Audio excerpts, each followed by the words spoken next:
እንደምናደራችሁ ኪታሚ ምክንያታዊ ድምጽ ወይም ታሚ ሪዝነብል ቮይስ የተሰኘ ፕሮግራም ነው። በመጀመሪያ አድማጭ ተመልካቾች ይህንን ፕሮግራም ፎሎና ሼር በማድረግ ለብዙሃን ታዳርሱት ዘንድ በአክብሮት ጠይቃለሁ።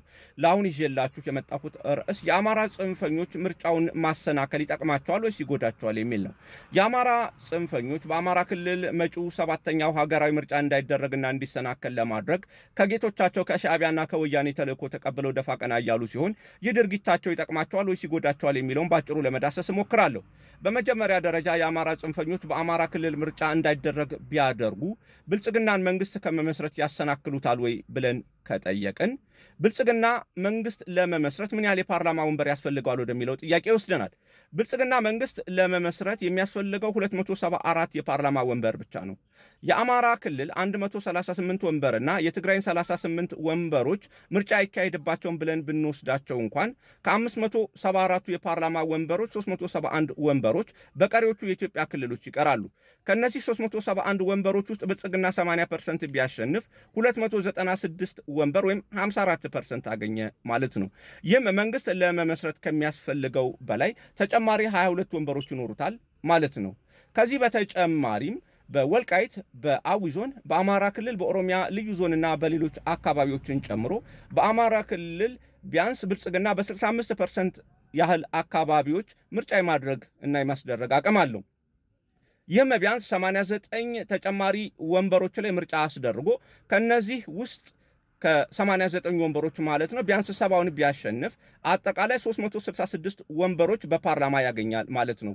ይህም በፓርላማ ውስጥ 66% ወይም 2/3 ወንበር በማሸነፍ በ50 ፕላስ ዋንም ሆነ በ2/3 የሚወሰኑ ውሳኔዎች ላይ በበቂ ሁኔታ የበላይነቱን ማረጋገጥ ይችላል ማለት ነው። በተጨማሪም 65% በአማራ ክልል ምርጫ አስደርጎ የአማራ ክልል መንግስትን ማቆም ይችላል ማለት ነው። እንግዲህ እዚህ ሂሳብ ላይ ቆመን የአማራ ጽንፈኛ ምን ያገኛል፣ ምን ያጣል፣ ብልጽግና ምን ያገኛል፣ ምን ያጣል ብለን ቀመሩን ከሰራ ነው የአማራ ጽንፈኛ በሀገር ውስጥም ሆነ በአውሮፓና አሜሪካ የሚገኙ ከሐሳብና ከሂሳብ የተፋቱ በስሜትና በድንቁርና የሚጨፍሩና የሚነዱ ደደቦችንና ጌቶቹን ሻዕቢያንና ወያኔን ለ3 ቀን ያስጨፍራቸው ይሆናል። አለሁ ለማለትም ይጠቅም ይሆናል። ፖለቲካል ፕሬዘንስ እና ፖለቲካል ኮንቴንት ግን የተለያዩ ነገሮች ናቸው። ወደ ፖለቲካል ኮንቴንቱ ስንመጣ ግን በዩዲኤችአር እና አይሲሲፒአር የተቀመጡትን የዜጎችን የመምረጥ መብቶች ከረገጠና ከሚጨፈልቅ ኃይል ጋራ ፖለቲካዊ ግንኙነትም ዝምድናም ድጋፍም የሚኖረው ዓለም አቀፍም ሆነ የምዕራቡ ዓለም መንግስታትና ተቋማት በፍጹም ሊኖሩ አይችሉም። ይህም የአማራ ጽንፈኛን ፖለቲካና ዲፕሎማሲ በዲፕሎማቲክ ኮሚኒቲው ዘንድ ተቀባይነት የሚያሳጣና አፈር የሚያስበላው ጉዳይ ይሆናል ማለት ነው። የዜጎችን የመምረጥ መብት ምንም አይነት ምክንያት በማቅረብ ለመገደብ የምታደርገው ሙከራ በፍጹም በዓለም ፊት ተቀባይነት የለውም። ይህ ኪሳራ አንድ ነው። ሁለተኛ፣ ብልጽግናን መንግስት ከመመስረት በፍጹም እና በምንም ተአምር የአማራ ጽንፈኛ ሊያስቆመው አይችልም። ይህም ኪሳራ 2 ነው። ሶስተኛ፣ ማንኛውም የፖለቲካ ድርጅትና ፖለቲከኛ የሰው የመልአክና የሰይጣን አይኖች ሊኖሩት የግድ ነው።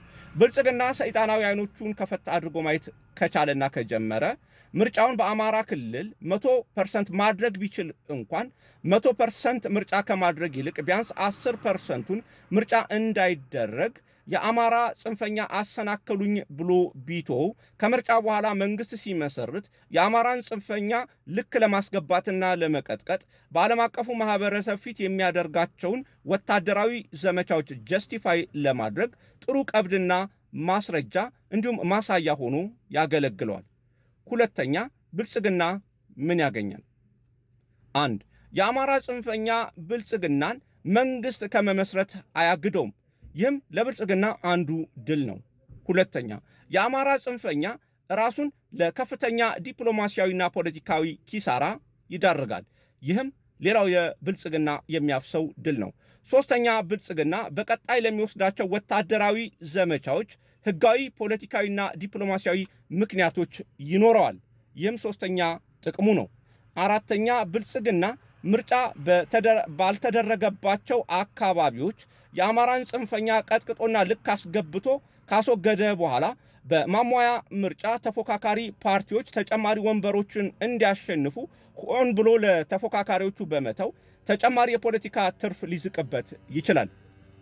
በዚህ ሁሉ ግርግር ውስጥ የሻዕቢያና የወያኔ ገረድና ተላላኪ የሆነው የአማራ ጽንፈኛ ሊያሳካው የሚችለው ከ3 ቀን ጫጫታና ሁከት ያለፈ ቅንጣት ታህል ፍሬ ያለው ውጤት አያገኝም።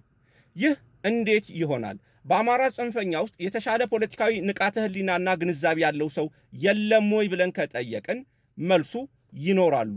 ሆኖም የአማራ ጽንፈኞች ለወያኔና ለሻዕቢያ በገረድነትና በአሽከርነት የገቡ በመሆናቸው የጌቶቻቸውን ትዕዛዝና ፈቃድ ያስፈጽማሉ እንጂ ራሳቸው አስበው አሰላስለው ትርፍና ኪሳራቸውን መዝነውና አሰላስለው ራሳቸው በራሳቸው ለራሳቸው መወሰን አይችሉም።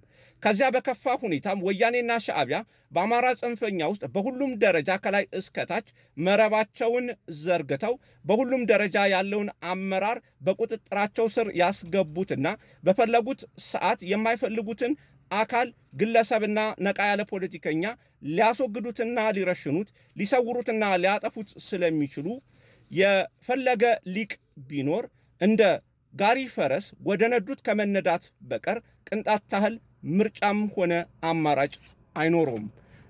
ይህ ደግሞ ለድርጅቱ ከፍተኛ ኪሳራና ውድቀት እያመጣበት ይገኛል። ለአሁን አበቃው። አመሰግናለሁ።